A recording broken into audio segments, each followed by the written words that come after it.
সাহাবী হজরত আলকামা রাদিয়াল্লাহু তাআলা এর মৃত্যুকালে তার স্ত্রী মহানবীর কাছে এসে বললেন, ইয়া রাসূলুল্লাহ, আমার স্বামী খুবই অসুস্থ, মনে হয় আর বাঁচবেন না।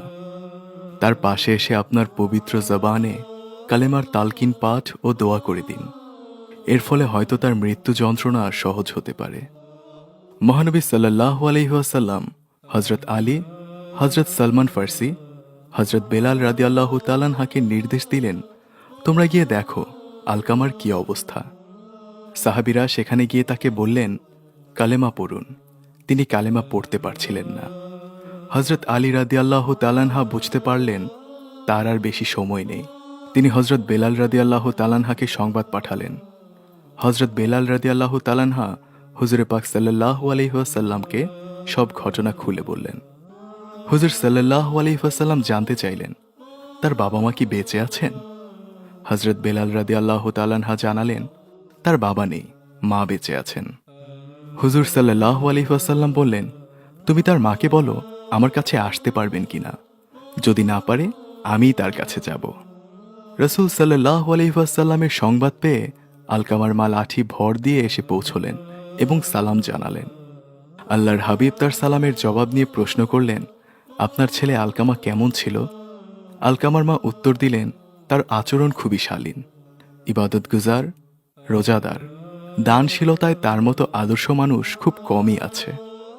রাসূল পাক সাল্লাল্লাহু আলাইহি ওয়াসাল্লাম বললেন, সবই ঠিক আছে, কিন্তু আপনার সাথে সে কেমন আচরণ করত? উত্তরে তিনি বললেন, হুজুর, আমার সাথে তার আচরণ সন্তোষজনক ছিল না। সে আমার চেয়ে তার স্ত্রীর প্রতি গুরুত্ব বেশি দিত, আমাকে তার স্ত্রীর অনুগামী করে রাখত। এই কারণেই আমি খুব কষ্ট পেতাম। রাসূল পাক সাল্লাল্লাহু আলাইহি ওয়াসাল্লাম ইরশাদ করেন, এই কারণেই তার মুখে কালেমার তালকিন আসছে না। এরপর তিনি হজরত বেলাল রাদিয়াল্লাহু তাআলাকে নির্দেশ দিলেন, হে বেলাল, কাঠ সংগ্রহ করে আগুন জ্বালাও, অতঃপর আলকামাকে আগুনে নিক্ষেপ করো, তাকে জ্বালিয়ে ফেলো। আলকামার মা বললেন, আমি মা হয়ে কিভাবে এই অবস্থা সহ্য করব? রাসূল পাক সাল্লাল্লাহু আলাইহি ওয়াসাল্লাম বললেন, হে আলকামার মা, মহান আল্লাহ তাআলার আগুন এই আগুনের চেয়েও ভয়াবহ হবে। আপনি যদি তার প্রতি সন্তুষ্ট না হন এবং তাকে ক্ষমা না করেন, তাহলে তার ফরজ নফল কোনো ইবাদতই আল্লাহ তাআলার দরবারে কবুল হবে না। এই কথা শুনে আলকামার মা বললেন, হে রাসূল সাল্লাল্লাহু আলাইহি ওয়াসাল্লাম, আপনি সাক্ষী থাকুন, আমি আমার ছেলেকে ক্ষমা করে দিলাম এবং আমি তার প্রতি সন্তুষ্ট হয়ে গেলাম। রাসূল সাল্লাল্লাহু আলাইহি ওয়াসাল্লাম হযরত বেলাল রাদিয়াল্লাহু তাআলাকে বললেন, এখন গিয়ে দেখো আলকামার কি অবস্থা।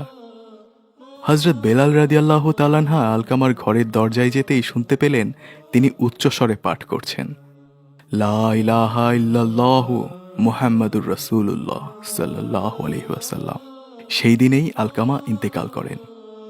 রাসূলুল্লাহ সাল্লাল্লাহু আলাইহি ওয়াসাল্লাম এই সংবাদ শুনেই ছুটে যান এবং গোসল, কাফন ও দাফন শেষে কবরস্থানে দাঁড়িয়ে সাহাবায়ে কেরামের উদ্দেশ্যে বললেন, হে আনসার ও মুহাজির, যে ব্যক্তি স্ত্রীকে মায়ের চেয়ে বেশি গুরুত্ব দেবে তার উপর আল্লাহর লানত, তার ফরজ ও নফল ইবাদত কিছুই কবুল হবে না।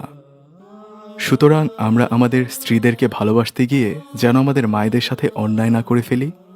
মা বাবা কিংবা স্ত্রী কারো সাথেই যেন আমাদের জুলুম না হয়। সবাইকে তার প্রাপ্য সম্মান এবং ভালোবাসা দিতে যেন কার্পণ্য না করি।